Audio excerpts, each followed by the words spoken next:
This is the Action Cast, the only podcast that knows what a crumpet is, so we understand cricket.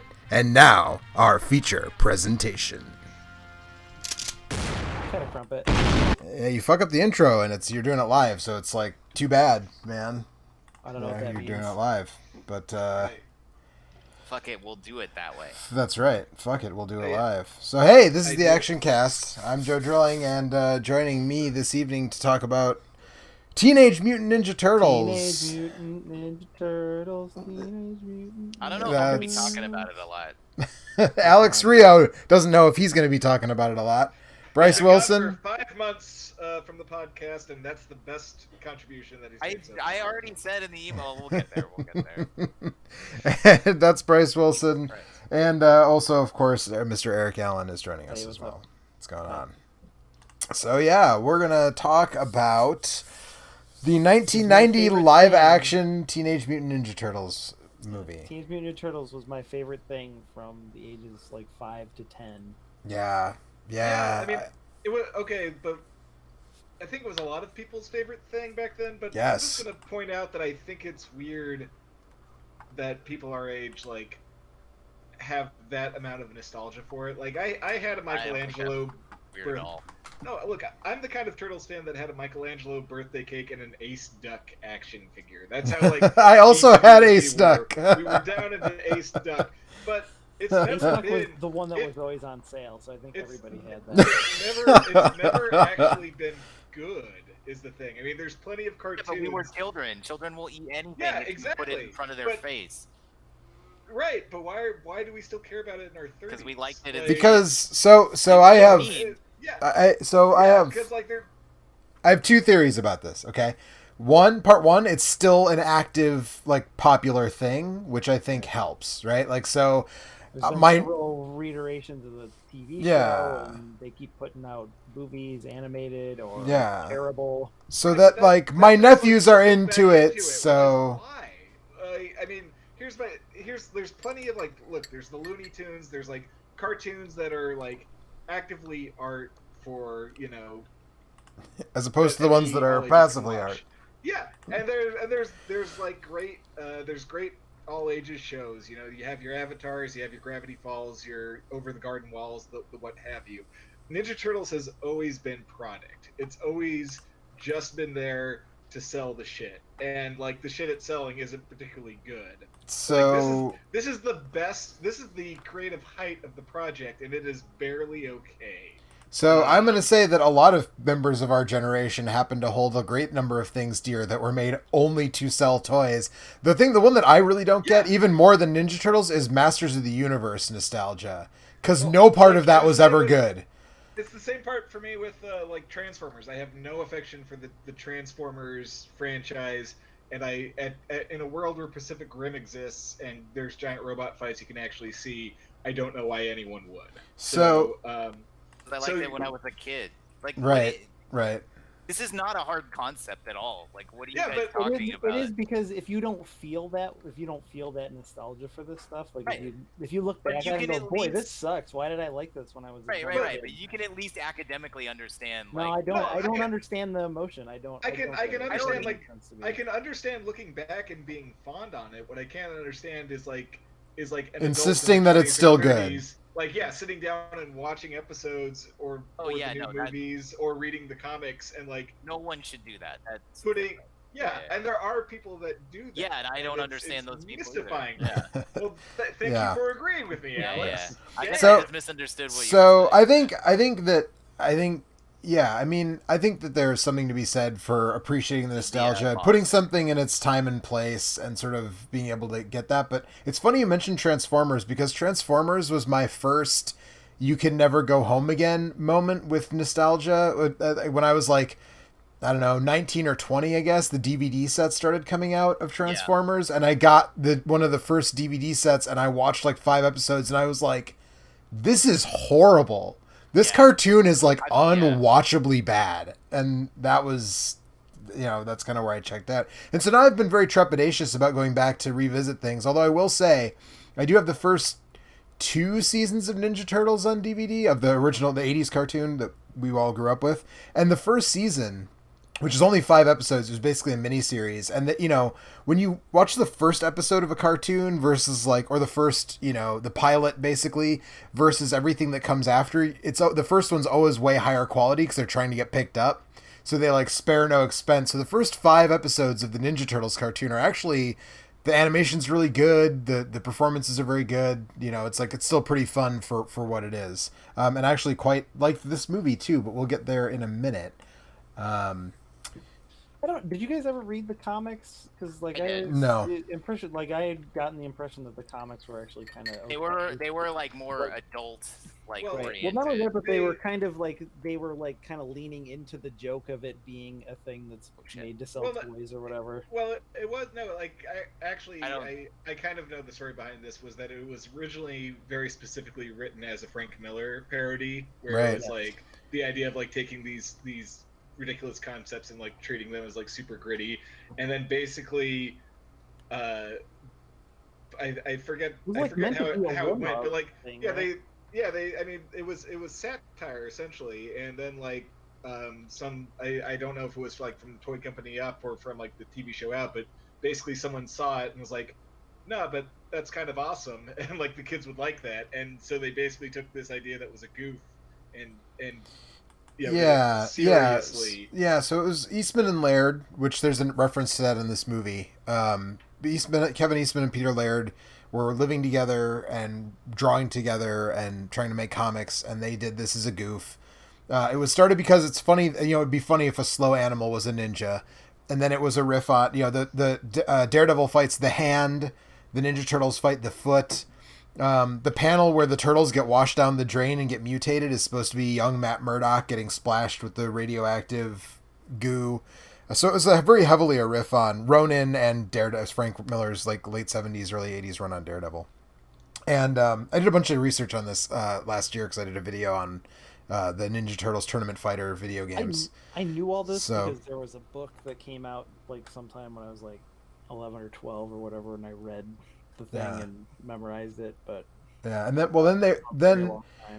a guy who was a producer wanted to be their agent basically and help them turn this into a merchant, because the indie comic sold, like you said, it was supposed to be a one-off, and then that one issue was selling really, really well for a black and white indie book. And so then this guy got involved, and I can't remember his name off the top of my head, but he was this producer type.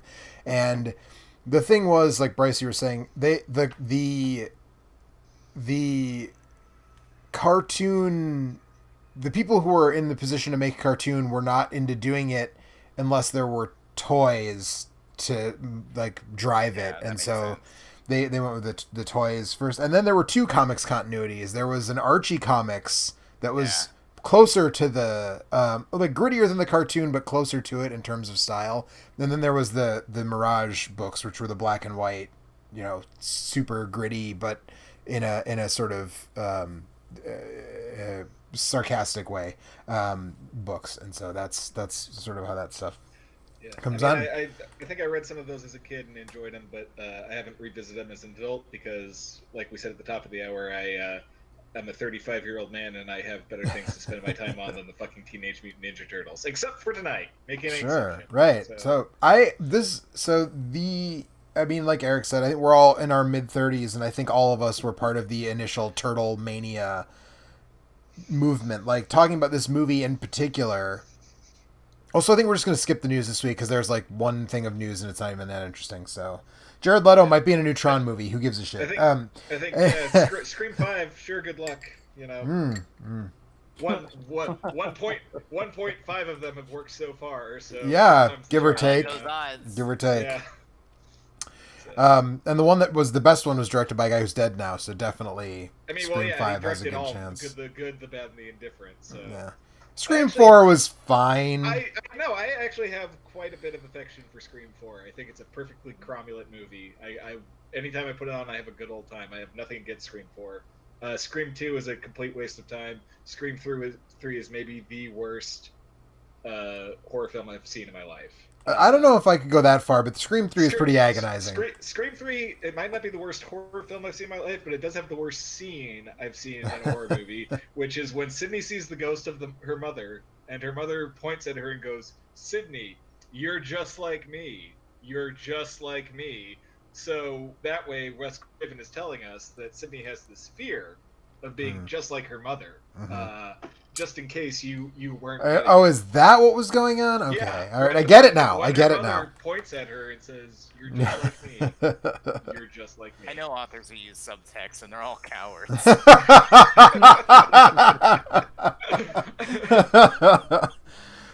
So, Alex, does that make you a dreamweaver, a visionary plus actor? Yes, it does. Okay. So I think as part of the original Ninja Turtle. Oh, my second theory, by the way, about why people still like Ninja Turtles is because it had several legitimately very good video games. Like my modern ties to the Ninja Turtles is periodically playing through Turtles in Time again. Like that's. I do fire up the old ZNES for Turtles in Time. I think the first one was hard as balls. So, but the part 2 and 3 for the NES are great. Mm-hmm. Yeah, those games are good. Yeah, I mean those are very different games. Yeah, like the 2 and 3 are more similar to the arcade version. It's like the perfect classic beat 'em up. You know, we have some great arcades in Austin. I always give the Turtles games a run. The side-scrolling beat 'em ups are definitely the apex of the Turtles' contribution to society. I will give them that. Yes, absolutely. But, for me, I think, and I mean, there is a certain measure of nostalgia for sure here for me, because this was the first movie this was not the first movie I saw in a movie theater, but this was the first movie that I remember being hype to see in a movie theater. And my mom took me and some of my friends, and it was at this movie theater that's no longer there in Milwaukee, and it was a small theater that only had, I want to say, like 3 or 4 auditoriums, so pretty small, especially by today's standards for most multiplexes where there's 12 auditoriums or 20 auditoriums. And there was a line first to get in, like coming out of the building, and then to get to the snack bar, and then to get your seat. There was just like this huge line snaking through the whole place. Like the hype was legit, and like. The first time, like, they do that thing that I really love in this movie where they really don't, like, they give you a full beatdown, a turtle beatdown without showing you the turtles. And then as Leonardo's about to jump into frame, they freeze frame it and put the title up. And like when he finally, like when every kid in that movie theater saw a full-size life, real life Ninja Turtle, the place went bananas. When Casey Jones showed up in the scene in the park, the place went bananas. Like the first time the Shredder showed up, the place, are loud and excitable. Yeah. Yeah. No, this movie gets those beats right. Yeah. It introduces those things in a way, and then it's like it is basically the way that you want it to look, like the real version of it translated from the cartoon show. Yeah, I mean, I'm definitely, being a little bit bemused and a stick of a mud on this movie, but it does what it says on the tin. It's you cannot say it does not deliver exactly what it says it's going to deliver. And I just looked it up. $200 million box office for Bush the first era bucks. So that ain't a. Yeah. No, not at all. And it was an independent film. I mean, well. Independent. New Line was still kind of like a modern day Poverty Row studio at the time, to some extent. They were the house that Freddie built, but this is way before they were bought by Warner.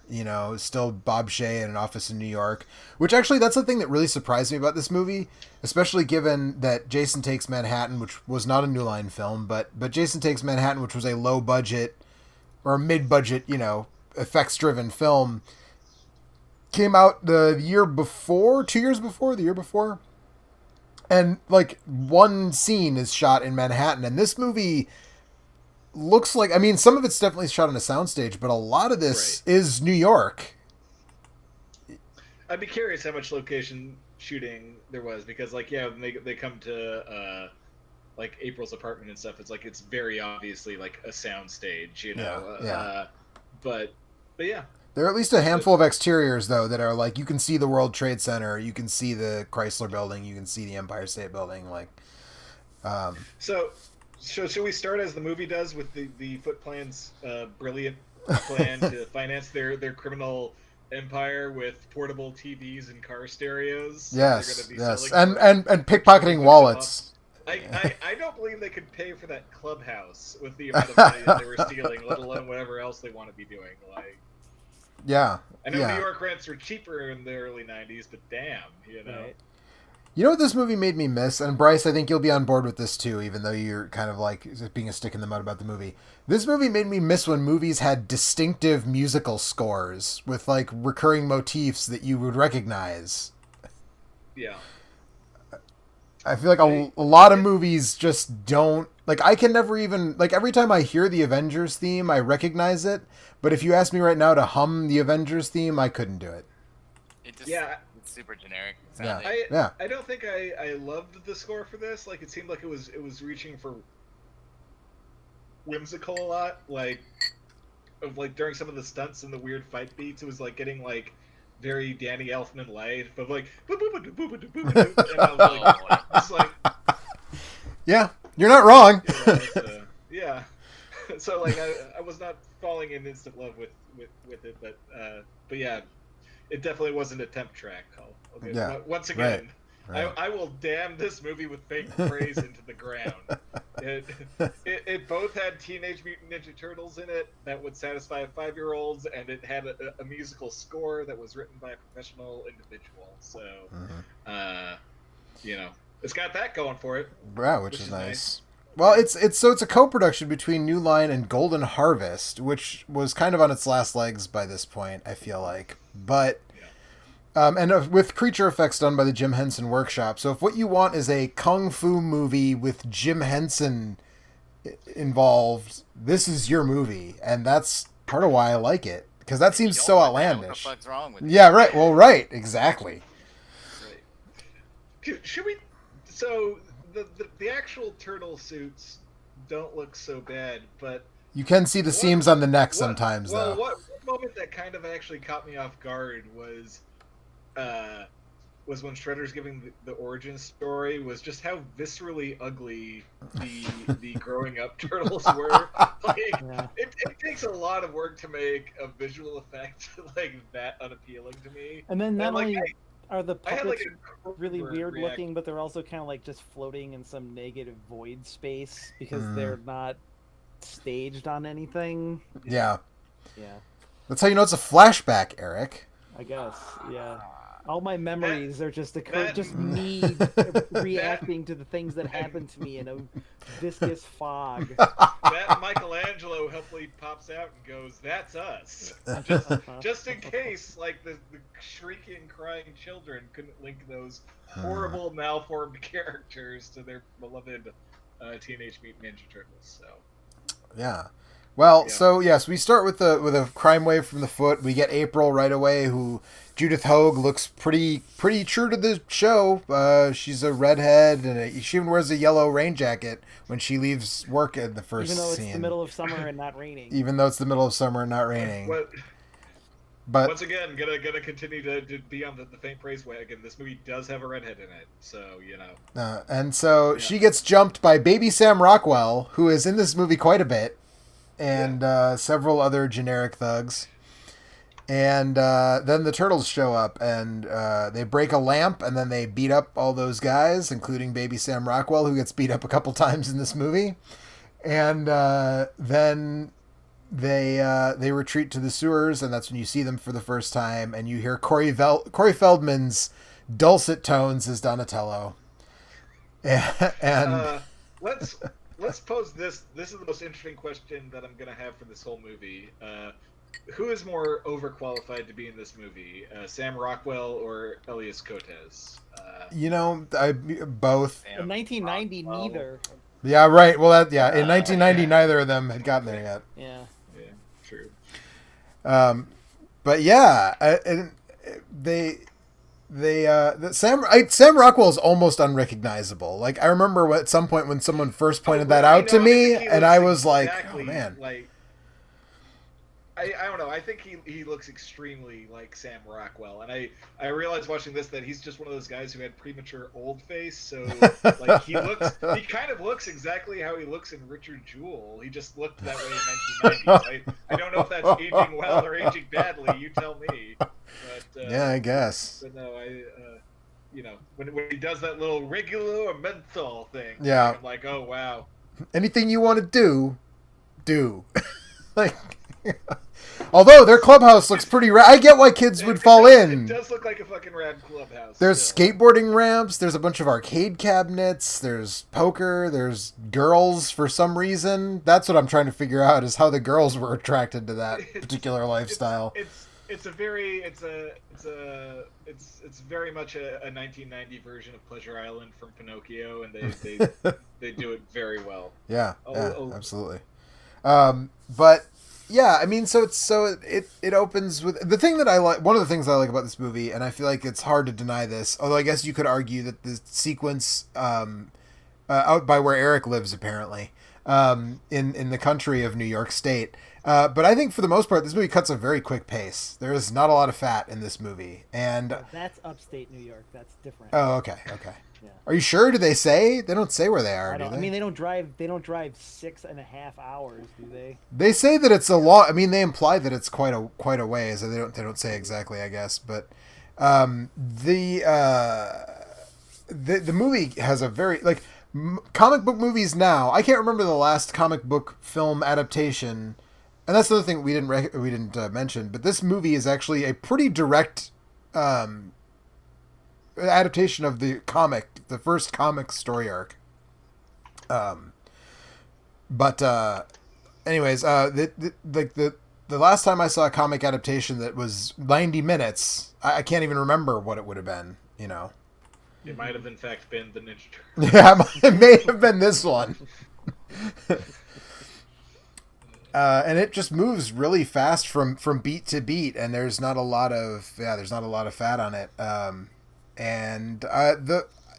So we get the first little fight, and then Raph goes to see a movie, and because it's a New Line movie, he goes to see a different New Line movie, and he goes to see Critters or Critters 2? Critters? It would have been Critters. I looked up the dates, and it seems like it's more likely that it was like when the movie was filmed was around the same time that Critters 2 was out. But was Critters 2 in theaters? I think the first two were both in theaters, yes, okay. I believe. But I can't remember for sure which it was. But he goes to see, and that's when we get Casey Jones pretty right away. Yeah. Yeah, I actually, go ahead, Eric.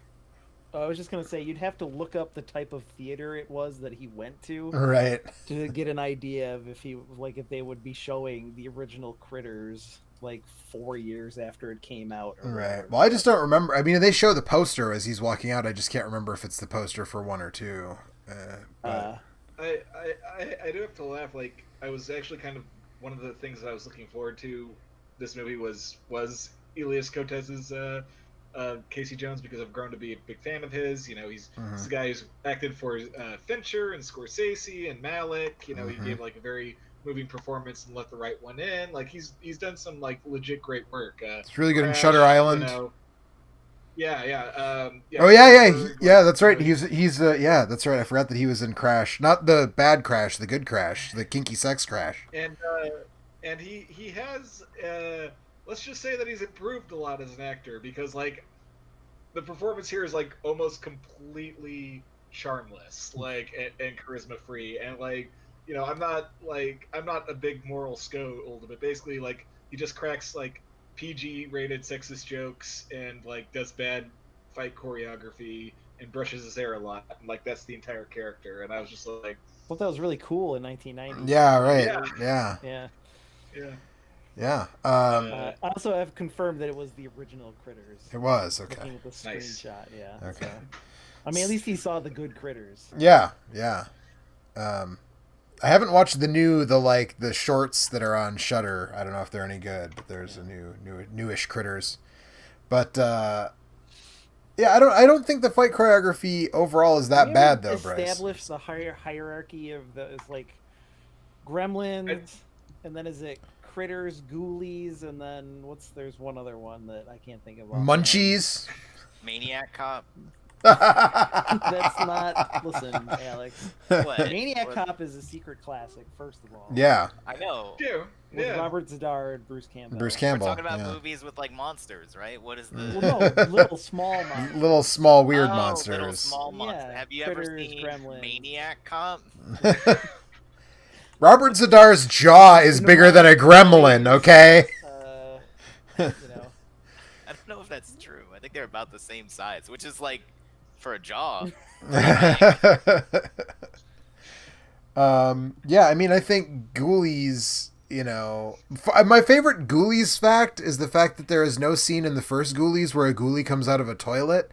But they put one in the second one. It's all-time great box art. Right, because the poster had created that expectation that in the second one they had to put a scene with a ghoulie coming out of a toilet, and this is actually kind of wonderful because I truly do not have a dog in this fight. This might be the first time on the Action Cast where I just legit do not have an opinion on what the best Gremlins ripoff is. Like.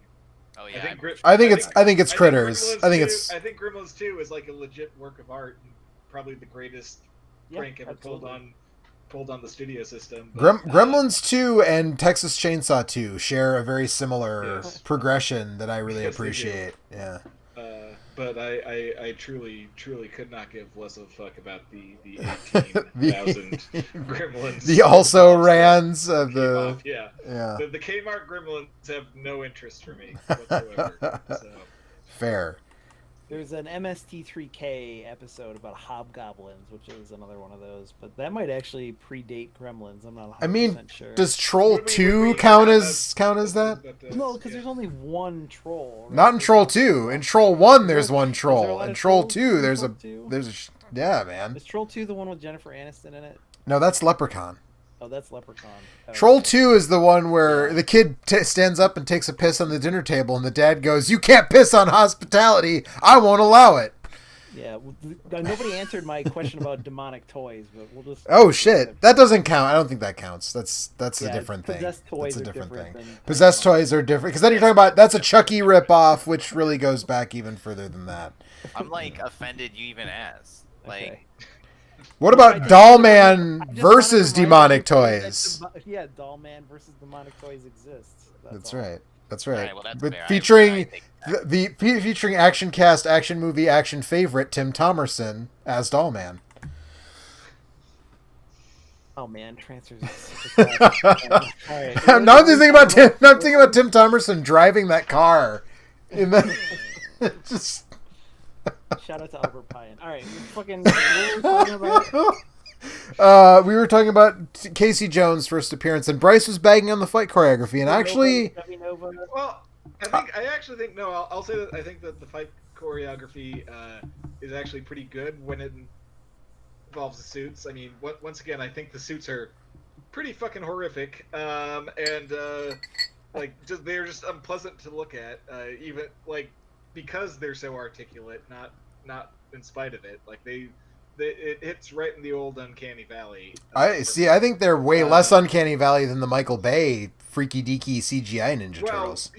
Yeah, but I mean, that's smartest man in Turlock territory. We're talking about two bad things, not like I think a good thing versus a bad thing. I think the suits look good, honestly. They look like the Ninja Turtles, which is what you want. But it's funny, like the choreography is pretty good. Like the suits are pretty mobile, and like there was like one, I think it's in the big action scene in April's apartment where like one of the Foot Clan just like straight up like kicked one of the turtles in the chest, and like it's obvious that he just like booted him in the chest because he's got like like 2 inches of foam padding there. Right. But whenever it's like Casey Jones or whenever it's human on human action, like, I feel like it goes down dramatically. The fight where Tatsu beats up the kid in the training, and that's pretty rough. That's fair play, but I mean these stuntmen wearing like 100 pounds of foam rubber, and they're still throwing some pretty good looking fucking kicks, and the camera stays on them for more than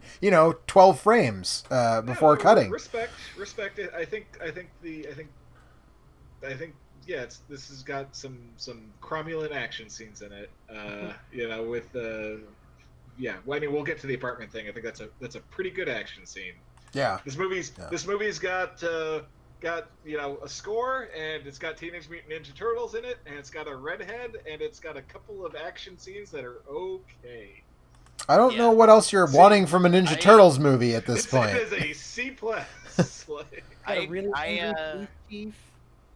Yeah, the police chief is really great. It's got a really great angry police chief.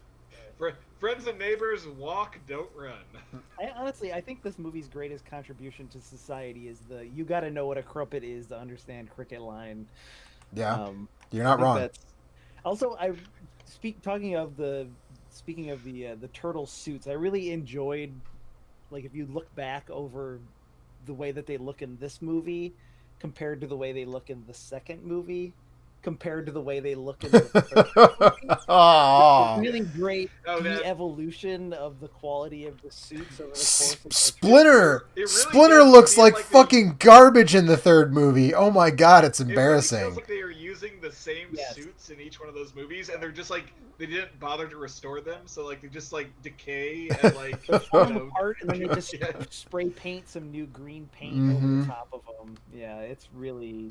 I mean, I just pulled up the third one is just all on YouTube for some reason because nobody wants. Just seeing them flap their mouths, like, oh god, it looks so much worse. Like it's like they developed mange at some point. It's like they broke, and then like somebody that didn't know what they got just like an amateur puppeteer to come in and fix them. It's like the mechanic from a Chuck E. Cheese showed up. And the famous painting that was restored, like that one. You know? Yes. Oh my god, yes. Oh god. Yeah, but so Ralph fights. They should make a Five Nights at Freddy's that just stars the Turtles and Turtles 3. Like, I mean, they are. I heard they're actually using the old turtle suits for that. eBay listing for the Donatello or Leonardo. I think it was Leonardo. And it was like all you could see was eyes and teeth. It's horrific. Yeah, it's horrific. Yeah.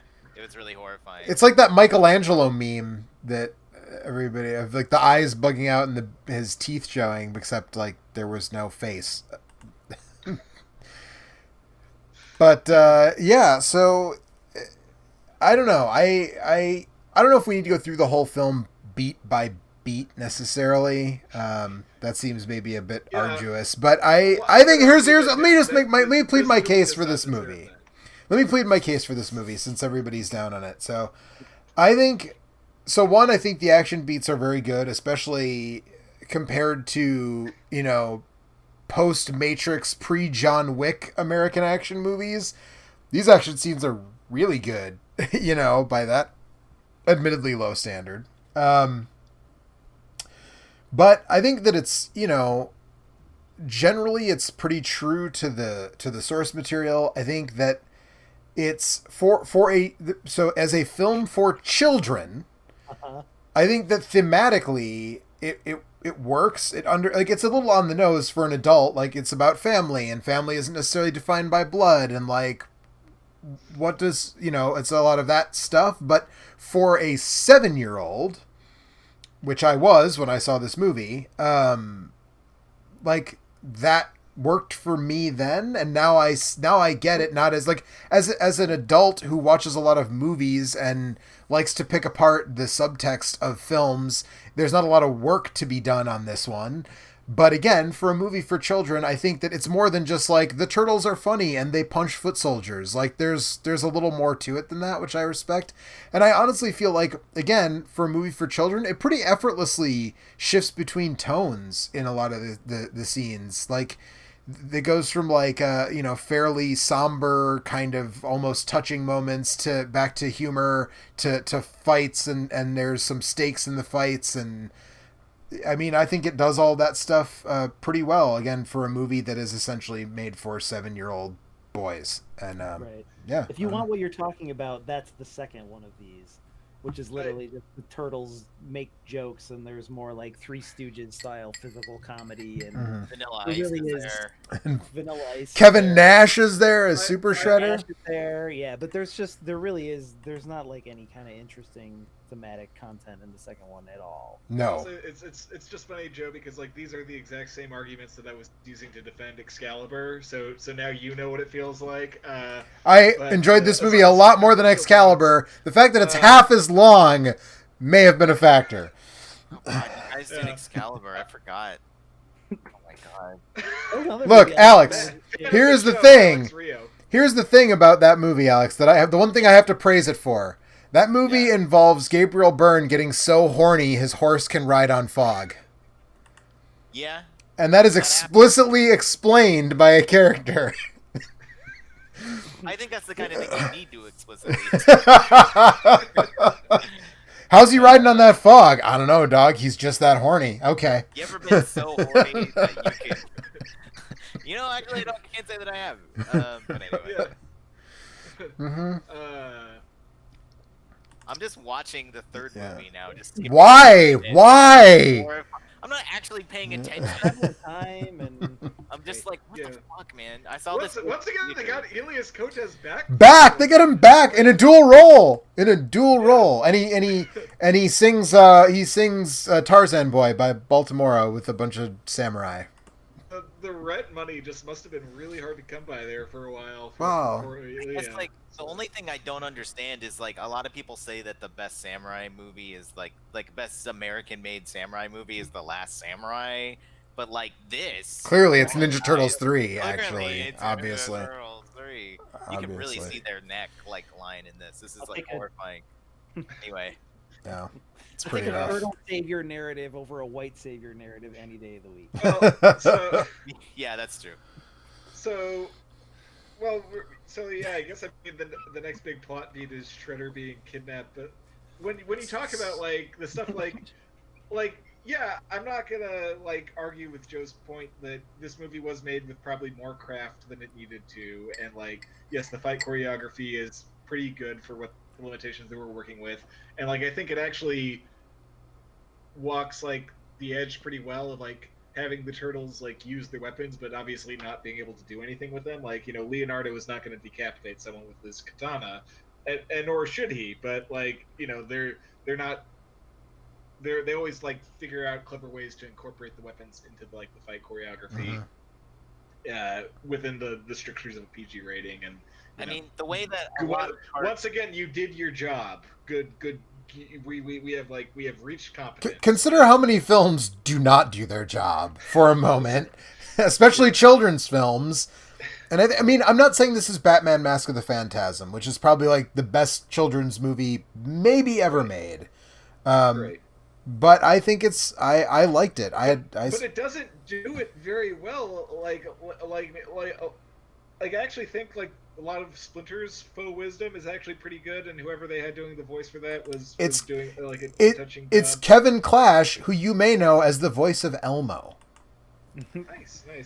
But I mean, like, there's like 4 or 5 shots of Raphael screaming "no" while the camera or screaming someone's name while the camera or damn on a tracking shot where like spins around him, and it's just once again like there's just inherent absurdity of us like talking about this movie because like I'm a man in my mid-30s. Of course, I'm not going to emotionally resonate with the Ninja Turtles film, and if it did emotionally resonate with me, then I should probably be in jail. But that feels like a bit much, but okay. Yeah,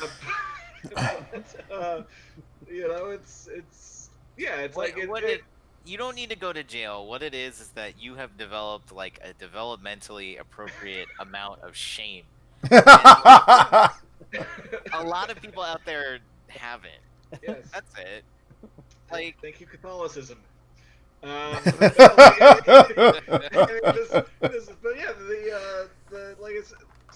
like I can say that like the emotions are overwrought and like the camera works goofy and obvious and the emotional beats are goofy and obvious, but of course, because it's a fucking Teenage Mutant Ninja Turtles film made for 6-year-olds. Right.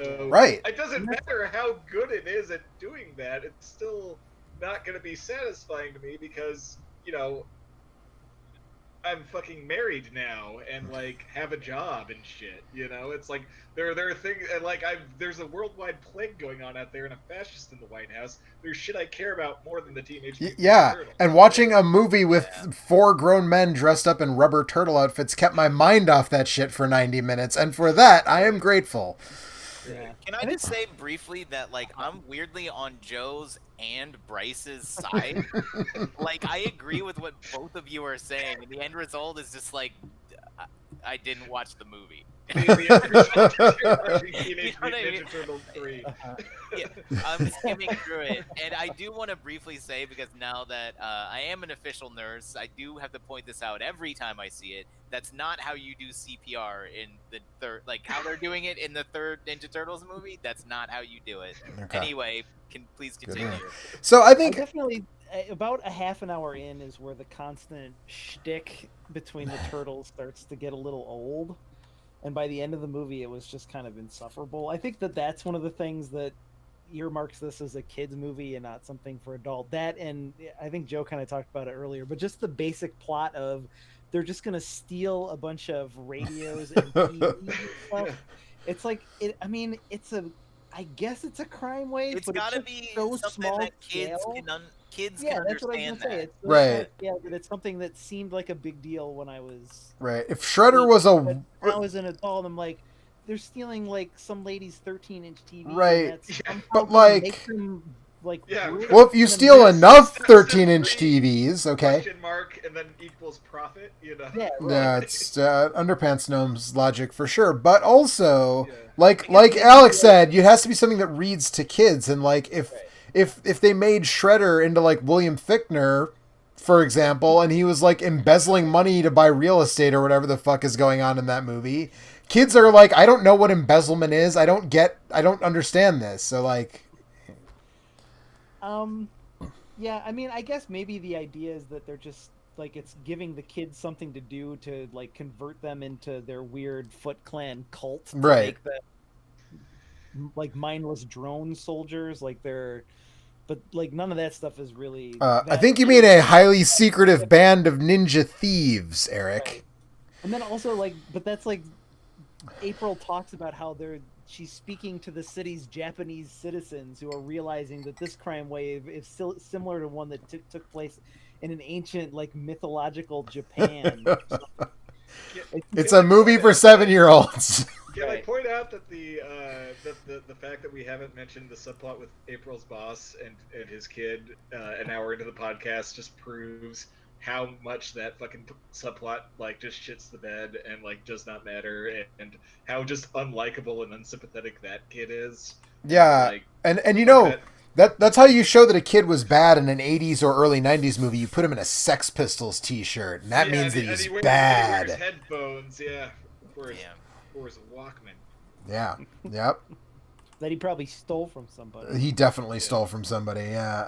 Yeah, like where'd he get those headphones anyway? I mean that subplot is nailing home. But then he comes around Right. in the end because of the power of the turtles and friendship. Splinter's the one who really convinces him. But it's again nailing that family thematic material on the head a little bit more to drive it home, and also it provides the thing for April to get fired, although that plot point doesn't really matter at all, so I guess it really could have been left out. Yeah.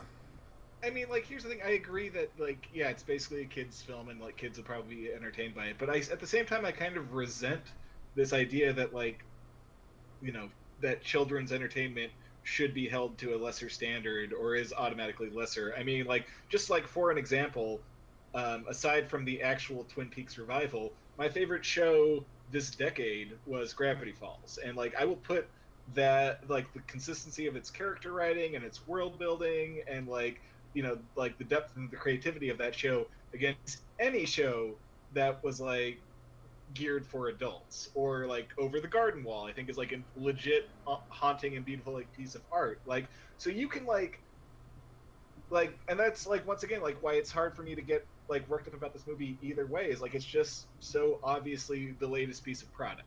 Like, But it's product made like marginally better than it has to be, but that doesn't mean it's good. Like it's just not. And like You know, like they're and yeah, once again, maybe those weren't as thick on the ground in 1990, but like there are. I mean, like My Neighbor Totoro was released 2 years before this. Okay, not everything can be My Neighbor Totoro. Not in America, it wasn't.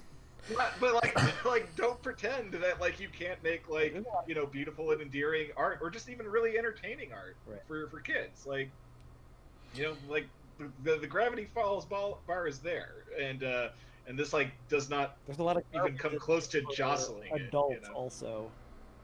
Okay, I'm gonna try to say something. No. Is it working? Yes. Okay, Hangouts is being weird for a second. Anyway, I will just say that Gravity Falls came out in what year? 2012, I think. Okay, so 2012, 1990. That's let's see, 91, 22 years. 92. Wait, I got to do the math here. What is it? 22 years. Yeah, I think what I'm trying to get at is like children's media has evolved over 22 years. Like. Right, but okay, yeah, you can say that, but then Toy Story came out 5 years after this. Okay, well, like I said, My Neighbor Totoro came out 2 years before. Castle in the Sky came out 3 years before. Well, I mean, there's like the classic golden age of Disney animation, and then like the Looney Tunes and like everything. So like it wasn't like there had never been good things made for children. No, but like so those were to like the exceptions. To be right, what those we were talking about earlier, where we're like, why the fuck would anybody watch Transformers as an adult? That shit was garbage. Like. Right, but that's what I'm saying. Why would you watch this as an adult? Right, you're right. This shit was also garbage. Like, yeah, exactly. This is garbage. Like, we know that. We know this is garbage. So, like, that's okay. So, right. Media. Okay, so here's cast, right? Right. Yeah. So we celebrate garbage, Bryce. Right. Like, here's the thing, man. Garbage. Here's the guy who made you all watch Southern Comfort. The thing about trash that I don't think people realize is that I thought Eric made us watch Southern Comfort. And it's cheap and easy to get. Yeah, that's exactly what I was going to say, Alex. That is literally the exact metaphor I was going for. I was going to go to. Like, yeah, Bryce, you're right. Like, and like, but like when filet mignon exists, that doesn't mean that I never want a fucking double cheeseburger from McDonald's. Like, sometimes I fucking want a double cheeseburger from McDonald's. Sometimes I want a spicy chicken sandwich from Wendy's. Like, because you know what? It tastes good and it goes down easy. And sometimes I just fucking want that. So it doesn't even hit that double cheeseburger spicy chicken sandwich for me. Like, talk about. Well, it does for me. Why would you watch this when Police Story exists, or any of the Bruce Lee films, or like you could stay in this company. Like, why would you watch this when you have a Nightmare on Elm Street? Like, watch some John Waters shit, like from I was 5 family. And I was like, I don't remember what I felt like when I was 8. Yeah, I mean that's part of it. That's certainly part of it. Like, I don't, but I get that to a certain extent. I think that. I mean, I remember I'm the guy. It's a problem if you want to feel those feelings again. It's just a problem if you want to live your life feeling those feelings constantly. Right. You can't go home again, but sometimes you can visit maybe a little bit. Yeah. And it's like, I mean, again, compared to, I feel like there was a lot of things based on properties that were ostensibly children's properties in this time frame. The Super Mario Brothers movie, the Double Dragon movie, the Street Fighter movie with Van Damme, like the later Ninja Turtles sequels, especially the third one, like this is like head and shoulders above any of those things. Like that was this. You're talking about Totoro and fucking Toy Story, and like, dude, that's entertainment can be Ernest Goes to Camp. All right, well, no, that's but right. I'm saying that we've been talking about this, like, yeah, this movie's better than it has to be because like it's a kid just for kids, but no, like. Well, also it's made on a pretty relatively low budget, Well, yeah, but no, I'm just saying that like better than it has to be for kids to me, like says, like I said, the idea that children's entertainment has to be bad, like is something that I reject. It's not that it has to be bad. It's just that it is frequently. Right, and that's what I'm just saying. This isn't any better. Like this isn't like I don't see this as a leap in quality above the trash. Like this is just more. This trash. is a lot. It's maybe trash that's higher up on the pile, but it's Bryce, still I just heard that trash. Teenage Mutant Ninja Turtles 3 is on YouTube. You should watch that and then compare the two, and then tell me that this isn't head and shoulders better than trying to wade through that piece of. I mean, or the Masters when I was. Well, I mean, look to me, the movie that the lunch that this movie is obviously eating is Batman '89. Now, here's the thing: I don't much like Batman '89 anymore either. Yeah, you're wrong about that shit too. You know, So I don't know what to tell you. dude, this is exactly a Robert Wool better than Batman '89. Better than all those really long, boring new Batman movies. By not having the presence of Robert Wool in it, this managed to eke forward just a little bit, but that still ain't much. I would have taken a Robert Wool in this movie, but listen, I think we're missing the important thing, which is during the fight scene in April's apartment, there's a guy that runs in and he's just carrying like 40. That's a good beat. Absolutely. I don't know where he got all his axes. Why is that his job? Is he just the axe guy? Yes. Is he like a bat boy with the baseball team, but with axes? Pretty much, yeah. And that's okay. So we should talk about that scene specifically because that scene, that whole fight, starting with Raph on the roof and Casey Jones is drinking his Gatorade and looking through his binoculars, and that whole sequence with Raph getting thrown through the skylight and the fight with the Foot Clan and the burning building. Yeah. I will say that whole sequence fucking rules. And I'm not saying it rules for a kid's movie or it rules, but like I just straight up, that fight is good. It's shot well. It's cut well. Sally Menke was one of who went on to edit most of Tarantino's films until she died. She edited, she was one of the editors on this film. There are 3 credited editors on this film, so who knows what she did or what she didn't do. But that fight is well choreographed, well edited, well paced. The one-liners I think land for the most part. The part where it starts with this guy Wayne Gretzky on steroids. Right. That'd be pretty funny if when she's reading the House of the Blue Leaves sequence in Kill Bill, she's like, "Oh yeah, I got this." Yeah. Let me tell you about an apartment. And an antique shop. The nunchuck dance break off is really good. I love that. Like I don't know. I just think that's a lot of fun. The floor giving way and then fighting in the antique store and the stuff with the fire and you don't see. It is unquestionably the highlight of the message on the answering machine and says, "I know this comes as a bit of a blow," and then it falls on a guy's head. Yes, yes. Mm-hmm. Yeah. It is unquestionably the highlight of the film. Yeah. It's you can feel that like that's where most of the money for this movie went into the turtle costumes and that scene. That fight and the fight at the end right before they face Shredder. Because like there's the Shredder. They should have spent a few more dollars on the Shredder costume. The helmet and the faceplate looks good, I think, and the shoulder pads, but like the outfit itself, like the jumpsuit is, pretty rough. To pull off maroon. Yeah. Yeah, he was purpler in the sequel in Turtles 2. They made him more purple to line him up with the show, I think. But yeah, I like the helmet and the face mask and the shoulder pads and the wrist gauntlet with the big fuck off blades on the wrist gauntlet. But the actual jumpsuit itself looks pretty rough. But that's a good fight too on the roof, where each turtle kind of fights him individually, and then all 4 of them fight him. He can't really move. Like he doesn't really do a lot to beat them, which I guess is kind of a trope from probably movies. Hard to move with those shoulder pads. Yeah, right. How agile can you be? I mean, I always just took it as like he's that much better than they are because they're literal teenagers who just started, actually. I mean, they can beat up all the goons, the foot soldiers, but he's like, been practicing martial arts for his whole life, and so it's like effortless for him to school them. But yeah, I think the better scene is definitely the one in April's apartment when it's burning, which I feel like was maybe inspired by the arcade game because the first stage in the original arcade game is April's burning apartment building. Yeah. Damn good game. Yeah. But yeah, I don't know. Maybe that comes from something in the comics. Maybe. That's possible. But I don't remember that. But I don't know. It's been a while since I've read them.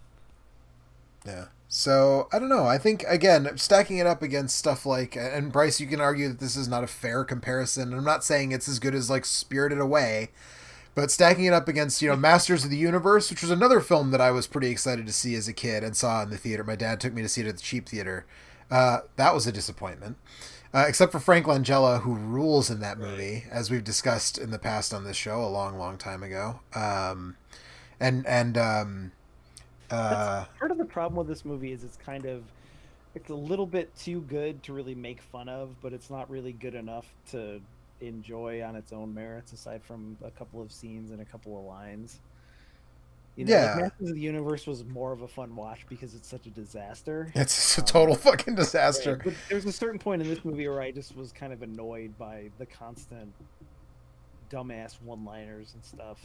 Yeah, I mean, I can the see banter that. between Elias Cotes and Donatello, Corey Feldman. Donatello, yes, yeah. Yeah. They Yeah, fixed that truck though. That's pretty nice. they did. They fixed it. And I think again, like, just for what it is, I guess, is basically how I'm gonna choose to categorize it. For what it is, I think it's very good. And again, I think part of it is, again, there's been other things that I've gone back to. Because this movie I didn't watch for a long time, and then I saw it at the E Street Cinema when I lived in D.C. They did a midnight revival of it, and I went back and saw it, and I was like, wow, that's actually... It's not great, but it's, like, better than I remembered. Because, like, when I revisited the Stallone Judge Dredd movie for this show a few years ago... I'd much rather... I'd watch this 3 times before I watched that. Yeah. Again. Because that was the movie that I had some nostalgia for. Yeah. As I saw that when I was, 11 or 12 years old. My grandpa took me to see it. And I was like, yeah, man, Stallone, Judge Dredd, like, it's pretty good. And I watched it and I was like, holy fuck, this movie is... Armand Assante is the only good thing about this movie, similar to Frank Langella in Masters of the Universe. Everything else is garbage. So I think seeing this... a buddy movie between Frank Langella and Armand Assante? Yeah, that'd be good. I'd buy a fucking ticket for that. Yeah, I'd see that for sure. But I think that this, so seeing this and being like, wow, that was not like a dumpster fire like Judge Dredd, I think probably had an effect as well in terms of how I viewed it on a adult reviewing. Again, not compared to the same theater showed Batman Mask of the Phantasm around the same time, which is actually really good. Yeah. And once again, it would be possible to make, that was another movie that didn't have a huge budget. Like, it was a spin-off to go off of a successful TV show like this one. And like, it's maybe, I mean, for me, it's probably my third favorite Batman film, depending on what day you ask me. And like, it's got some of my like legit favorite moments of Batman ever. And it was, made under these same circumstances. So it's not like you couldn't make a better movie at this point in time. Yeah, but again, I feel differently about Batman '89 than you do. We talked about that years ago when we talked about those movies, but make a much worse movie also. Yes, right, exactly. I don't know. If there's anything? I mean, there's a really important scene when they're at the farm where Donatello is wearing a straw hat. Yes. And I think the splinter material is good. Katana. That's really good. And Michelangelo is sore from training, and then April asks him if he wants some ointment, and he says no, and then he picks up the turtle wax. Mm-hmm. Yep. That scene. He's a turtle. He's a turtle. Splinter rat puppet practicing karate is a really good. Yes. Yes. A lot of stuff. Yeah. I gotta say, I did not pick up on the sexual tension between Casey Jones and April in that shoulder rubbing scene as a child at all. Yeah. They full on ghosted, man. They rode one pottery barn away from a squeezy there. Where's a giant phallic clay pot? Yeah. And you're there. Yep. I mean, yeah, it's if you're an adult who cares about the Ninja Turtles for some reason and you want to see some before they were famous, respectable actors making fools of themselves, there are worse ways you could spend your time. But I just think that there are much, much much, much, much better ways to spend your time too. And like whatever parameters That's you true want of like around this. 90% of movies, do, though. do you want like a children's film? You can find a much better children's film. Do you want a nostalgia trip? You can find a much better nostalgia trip. Right. Do you want a martial arts movie? You can find a much better martial arts movie. Do you want to watch a puppet movie? You can find a much better puppet movie. You can like find like literally anything. But what if I want all of those things at once? Ninja Turtle movie though. That's true. There is no better Ninja. Yes, you Ninja Turtle cannot movie. find a better. Has anyone here actually watched the Michael Bay ones? Because I couldn't be absolutely arsed. not. No, because I'm in my consider- 30s and I don't care about the Ninja Turtles. I considered doing a bit where I would watch it and then be like, I thought we were watching the Ninja Turtles, and then like make fun of it the whole time. But I was like, fuck, man, I didn't have to watch it. So, I would. Although I did hear the CG one. I heard the CG one that came before that Yeah, was I heard actually that. pretty good. Yeah, if you guys had seen any of the like that or the either of the two like cartoon show reboots, there's one that's like 3D. Yeah. polygon Yeah, I shit. watched. That's weird. And those movies have like they have followings, and that's kind of like what I'm talking. I'm like, I'm just I don't really. trust people on that. Yeah, You know what I mean? I think I saw mean- it. I really thought it was don't. all right, but it was a long time ago. There, I saw the one Yeah, that I'm not sure the it's current fine. cartoon, but the one before the current one. The one that was 3D animated. I watched like a couple episodes of that, and I thought, I mean, again, like how far was I going to take that? It's fucking Ninja Turtles, and I'm in my 30s. But like, I was like, I'm curious because and I watched a couple episodes, and I think if you were a kid, it was probably pretty good. I remember there were a bunch of adult men who were upset that they said Booyakasha instead of Cowabunga, and I was like, have you considered that might not be like leaving your home, perhaps? But there are people who are mad about a Thundercats cartoon that's on Cartoon Network now. So like, who the fuck? I don't even fucking know, man. There's I don't people on the know. internet who are mad about literally Everything, anything you can think yes, of. yes. Yeah, anything How did you that can guy think of carry and so many everything. axes? Axes are too heavy for one person to carry that many axes. It's not This is realistic. bullshit. The Ninja Turtles movie did not accurately display the weight of an axe, etc., etc. Yeah, these people exist. and- Cinema sins, brr. Yeah. Yeah. Too many axes, sin. Ding. Okay. I hate that I know what that is. Yeah. I misspent some portion of my life. Well, I mean, most of my exposure to most. Yeah, this is wait. Let me just say, yeah, that was me talking about a Ninja Turtles movie on a podcast about cinema sins. I have misspent like lots of my life at this point. Most So- of we all have, my that's why we're here. exposure to Cinema Sins is other people dunking on Cinema Sins for how stupid and awful they are. So I don't know that I've wasted that. I never got into Cinema Sins because I immediately recognized it for what it was, which was extremely unfunny nitpicking of movies that are usually good. And there's a thing people do now where they intentionally don't get jokes, and then like that's supposed to be a joke of itself. Like if you don't get somebody else's joke, that's your joke now, and that's not a fucking joke. Like that's lower effort than the worst fucking dad joke pun that exists in the universe. Well, that's because puns are the best So possible type of comedy. right. Puns are the best. Right. Right. All other jokes exist in a tier below puns. Right. Of course. But yeah, I don't know. I don't think I have a lot more to say. Oh, except for can we bring back the hip hop song that tells the story of the movie you just watched playing over the end credits?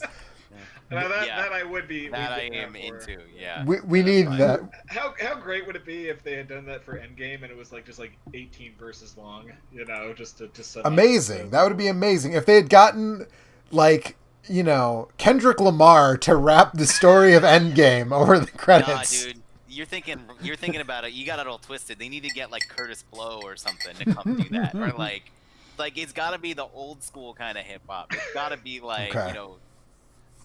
And then Captain America went to the. You know what I mean? It's got to have that like that like 1984. Right, like the sound. flow isn't really that good, but like it's Yeah. fine. They rhyme like the word with the same word. Right. So I will say Just full on Limp Bizkit it, man. one thing Yeah. that this We want to movie do the 2000s thing where every single movie ends with like a Korn or Limp Bizkit song, or like Evanescence. We're gonna do that route instead. Okay. yeah. One thing Well, that this I was just referring to the word with the No, same no, word. I know. I'm just Well, like, yeah. so I'm this just like thinking of trends in movie credits music, and I'm Wow. like, fuck, man, I the hate the sappy every power trend. ballad. This is no game. Sappy power That's I'm down with the that. sappy power When ballad. was the last? When was the last time that was big? I think was the last. Was it Mission Spider-Man Impossible 2 had the 2. Metallica song? Spider-Man Okay. 2 had the Dashboard Confessional song. That was a power ballad. That was a big hit. So I think that was the last like big one. I think. Yeah, I can remember the Nickelback fans who are Legion Yes. making the Hero from the first Spider-Man a big hit. Yes, but, right, that too. But this that was a movie, callback. the Very soundtrack good. to this movie did remind me that I'm really shocked. And Eric, I feel like you're one of the bigger hip hop fans that I know. I feel like we're past due for like a new Jack Swing revival movement in hip hop, and this movie's soundtrack made me be like, man, we didn't stick around that subgenre of hip hop for long enough. We need to go Like back. 5 years in the late 80s and early 90s. Yeah. But man, every time I hear Poison by Belle Biv DeVoe, I'm like, this fucking rules. How come nobody's making hip hop One that sounds Janet like this Jackson anymore? album. Yes, exactly. It's a tragedy. In conclusion, Mojo Nixon costs 1/5 as much as Tom Waits. You're welcome. Thank you very much. Oh wait, are we talking about the Super Mario Brothers movie now? Shit. That was a Super Mario deep cut reference to the action kits past. Since we were throwing out the. Yeah, old what's Keith schools. Sweat up to these days? What So- is Keith Sweat up to these days? So I don't know. I don't think we have a lot more to say about Ninja Turtles. I don't think we had I any. don't think I ever had anything much to say about it. I'm sorry Anthony wasn't here. And I'm sorry Bryce Well, Bryce he'll was be here. when we do the second one. Yeah, well he has to be. I'm sorry Ethan wasn't here because I'm sure Ethan would have had some He would have bizarre appreciated how many metaphor. accents that guy had. He would have. He would No, have. he would. Oh no, he would have been doing the full Reagan on this one and about how it was his deregulation that led to this boom and. That's true. He's right about. He'd be right about that. Yeah. Yeah. So there you go, playing the role So- of Ethan Cheng tonight. Something, them stealing TVs, fear of the inner city, like urban violence, Republicans in the. Like April says at the beginning of the movie, I did instead it. of getting better, things have actually gotten worse. It's one of the lines from her report at the beginning of the movie when she's introducing the plot. Yeah, this movie does have a little bit of a Death Wish for Kids vibe going on. A little bit, yeah. I So mean, it was a movie in the 80s. It was Well, written about 1990. it was written about 2020. So I have to Is TV stealing a big problem to No, fund? but I don't instead of think getting so. better, things have actually gotten worse. Okay. So before we go, I think we I have was to doing do something fun. we have to do the thing that everybody does when they talk about the Ninja Turtles that we haven't done yet, and everybody has to say who is their favorite Ninja Turtle. I think it's obvious who everybody's is. It probably is, but let's see. I guess I'll start. Okay, my favorite Ninja Turtle is and always has been Raphael, and always will be. I was a Raphael man too.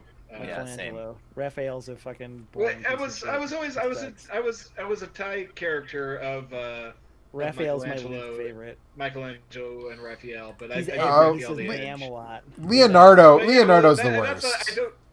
Yeah, Leonardo's the worst, just because he's Leonardo's boring. the- Leonardo's a cop. Yeah. Leonardo's a fucking cop. He's blue, even too. Yeah. Leonardo's a fucking cop. Donatello's like a nerd, but that's alright. That's cool, yeah. Raphael was my favorite, and Michelangelo was just fucking high. So Yeah. So once again, if you become a So what- Raphael fan, then you too become a bitter man Bearfooties on a podcast. So Yeah, what- you know. that mean, track. I spent this whole show not being bitter. God damn it. Let's talk. I mean, like, I think like that's actually maybe part of the reason why I didn't love this movie is I don't feel like it's a particularly good Raph film. I mean, like he's like a lot of the emotional crux on it, but like Yeah, he is. he's also just he's he's kind of a charming jerk in the cartoon and the comics, and like here he's just crosses the asshole line of He's just kind of a demarcation dick, for most yeah. of the movie. He's Yeah. just kind of a dick. He does save April in the subway though, so. Yes, he does. I mean, he thought he would redecorate. A couple throw pillows, a TV news reporter. What do you He think? does tell us that we all understand cricket now because we know what a crumpet by is. following the logic. Yes, that's correct. So did you guys give yourself a turtle name when you were a kid? Because I was Turtle and my friend was Pizzo. No. Keto? I don't think I ever crossed the line on a turtle. I name. dressed up as Teenage Mutant Ninja Turtles for 2 consecutive Halloweens, Michelangelo and then Donatello. Okay. Pretty sure there must have been a year. Yeah. There was a year for me. I had a Raph with the green. It had a rubber green nose attached to the red mask that went over my nose. Out of like pieces of foam. It was really bad. Nice. I should have got the pictures. I should have tried to track down some of the pictures. You should have. That would have been good. Yeah. I don't think I have any pictures of me as doing that either, but I definitely went as a Ninja Turtle and had the nunchucks out of a broom handle and a piece of like dog, like the kind of chain you would use to tie up a dog. Oh yeah, sure. Yep. I hit myself in the face with it. That was real fun. Nice. That's amazing. I had those. My friend used the wiffle ball bat as a sword. Yeah. So hey, here's around and tell people that we saw the turtles in the sewer all the time. Yeah. So here's a thing that is embarrassing, perhaps, depending on who you are. My very first live concert was the Teenage Mutant Ninja Turtles Coming Out of Their Shells tour. That's not embarrassing. Wait, let me back this up. How old were you? It was around. I mean, it was around the same time this movie came out. I was probably 9, 8, 9. They used the same costumes from the movie in that show, and that's how they wound up in such bad shape. For parts 2 and 3. There's only 2 movies I've ever seen multiple times in theaters. It's this one and Land Before Time. I also saw Land Before Time in the theater. I think that was the first movie I saw in a theater. It was either that or Oliver and Company, but I can't remember which came first. But yeah, I mean, Turtles was my favorite thing for about 5 loved years. it. I was obsessed. Yep. Yeah. I had the movie poster for this movie, which I wish I still had, with them peeking out of that was the title card. I'll put it back up on the screen right now, as a matter of fact. That poster, I had that in my room. Sure. Yep, Yeah. Same one. Yeah. Yep. It's a great piece of box art. That's a really great poster. And also I have this experience with a couple of movies I had when I was a kid. I still remember all the commercials that were on the pre-roll on the VHS for this movie. There was this one with a kid playing baseball, and then they go to Pizza Hut after the baseball game, and that was the thing. And then Batman '89 is the other movie where there's a commercial with like Bugs Bunny and Daffy Duck and a Warner Brothers catalog that you can get by calling a certain phone number. And then there's a weird Diet Coke commercial where Michael Goff is Alfred and he's calling from Wayne Manor to get more Diet Coke and Batman is going to pick it up. And those are the movies that I watched so much on VHS that I remember these pre-roll things. I hunted down the one for Batman at least is on YouTube, and I have it saved in my like YouTube favorites. So now, still, whenever I watch Batman '89, I feel obligated to watch that little 2-minute like pre-roll of commercials before I watch Alfred it. Order some Coke. Yes, watch Alfred order some Diet Coke, and then they show the can of Diet Coke with a Batman cape on it. It's pretty good. Mm-hmm. For whatever reason, watching this really made me want to watch Ernest Goes to Camp. I don't know. That probably the 2 movies I watched the most when I was a child. Yeah, I was going to say, I think you do know why. I think you know exactly why. That's probably well, no, that's not probably. That is definitely a better decision than watching this film. I don't know. I'm not sold on that. I think I'd rather watch this than Ernest Goes to Camp. What's it like being dumb? I mean, I'm too dumb. I'm too dumb to know. Both movies so. have Yeah, turtles fighting in the end. Anyway. Now, what? Legally accurate. Now, Alex, if we were talking about Ernest Saves Halloween, that's a different story. Or sorry, Ernest Scared Stupid is that would be different. I haven't seen the Ernest films in recent enough time to comment on which one is the best. So I respectfully like decline this conversation. You know what I mean? But That's Halloween Jail, and then most of the rest of them are I unwatchable. seem to remember liking Jail a lot. I liked Jail a I lot don't as a know. kid. I liked Jail a Great lot as scene a where he kid too. breaks a pen and Ernest goes to jail. I think I've only seen like each one once. You know what Yeah. I mean? Those weren't like fixtures in my Anyway. childhood. Yeah. All right, we should. Yeah, start. tune in from next Critters week, to or from month. Critters to the Ernest franchise, we've really been hitting the heights. All the weird '80s pop culture ephemera that you can handle around these parts. Yeah, I don't mean that's like most of those TV shows are all terrible. All the ones from my childhood. The only one that I still could stomach now is the original animated Tick. The Tick But is good, there yeah. was like Spider-Man and X-Men and Transformers and G.I. Joe and freaking Thundercats. Thundercats, Silverhawks. Good. Yeah, they're A all. lot of that stuff, there's like a cool concept, right? Like Mask is still a concept that I think is cool, which is cars that turn into other cool shit. But the show is like unwatchably terrible. Theme song rocks though. The theme song is a jam. You know, I mean, let's think about there's the Batman animated series, which Batman animated series is good. The Tick is good. I've watched like isolated skits from the Animaniacs. Oh, that's still good. Animaniacs is still I think good. we're good. I always will go to that for Tiny Toons. I don't think I haven't even tried to watch any of it like for years, but I always remember that being a high quality show, and I have gone back and watched How I Spent My Summer Vacation as an adult, and that movie is still fucking funny, like back to front. So, well, I mean, there's only one place where you can ride the Happy Centrifuge. Some of the Right. stuff was pretty good back then too. Yeah. But I mean, like there is just like a huge difference between those. You got the whole first wave of Nickelodeon and stuff too around that era. Yeah, Rocco's Modern Life is still. Most of that stuff didn't happen until like that's the next wave of animation. Yeah, right? Like, yeah. Right. Yeah, I think we are like the early '90s is maybe a different time from the late '80s. Yeah, that pure. Put down those Fun Mattel toys. Yeah. Right. Choco Bots Variety Hour, or whatever it's called. I mean, it was barely legal as it is. Right. Yeah, those shows that were just made to sell toys, a lot of them are, like I said about Mask, like conceptually cool because they're made to sell toys that are cool, but the shows are like G.I. Joe's a bad show, Transformers is a bad show. Even then, though, like I mean, once again, they didn't. Like, I think they were bad on purpose is the thing, or not bad on purpose. Well, they weren't bad on purpose. Like, they were low effort. The neglect's purpose, because even then, like, I'm trying to think like of the stuff I was watching at the time, and like, you know, you maybe didn't have like the heights of like Tailspin and Darkwing Duck or whatever, but like the '80s Winnie the Pooh show was decent. You know, once again, I haven't seen this in like 30 years, so who knows. Well, right, yeah, right. Sorry, same. There was Gummy Bears and stuff like so. Like people were putting out like Disney, but Disney and everybody else is a different thing. Yeah. I was gonna say, is the Simpsons like in '89? Is that like the time when then it became okay? Like I feel like after the Simpsons aired was when stuff started to get better. I think part of it was because the regulations that were the deregulation of like now you can just advertise toys to kids for 25 minutes at a clip. That came back. Then you couldn't again, and then once you couldn't again, the shows got better because they weren't allowed to just be toy commercials. They had to be shows that stood on their own. But you know, it's one of those things where like.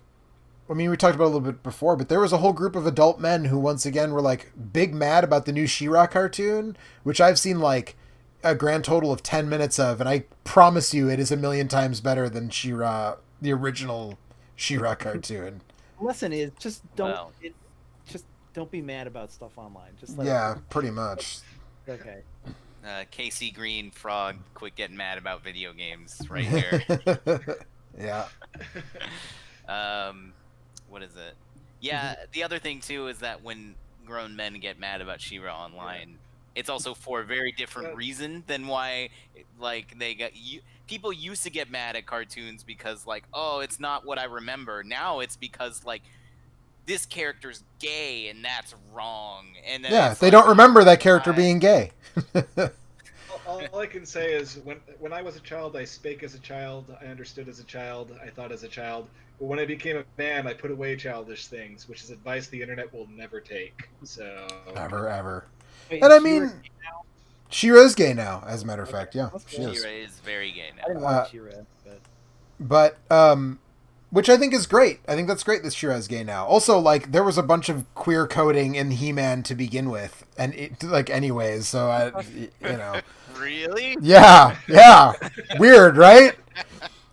But there's a whole bunch of people who didn't pick up on that apparently. So I mean, you know, Thrust Lord, and it goes larger and larger and larger.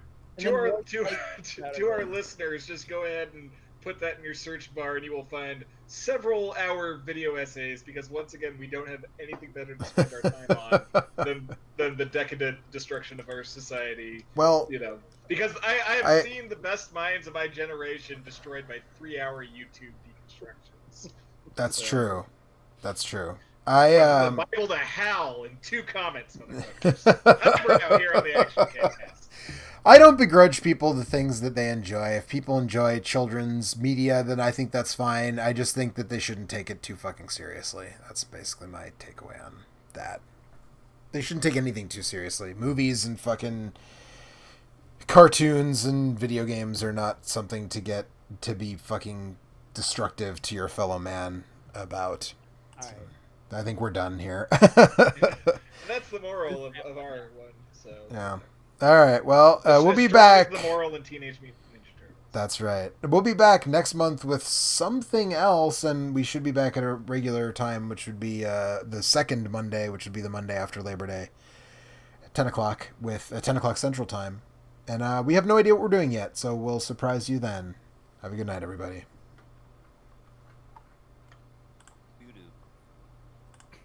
Doo-doo.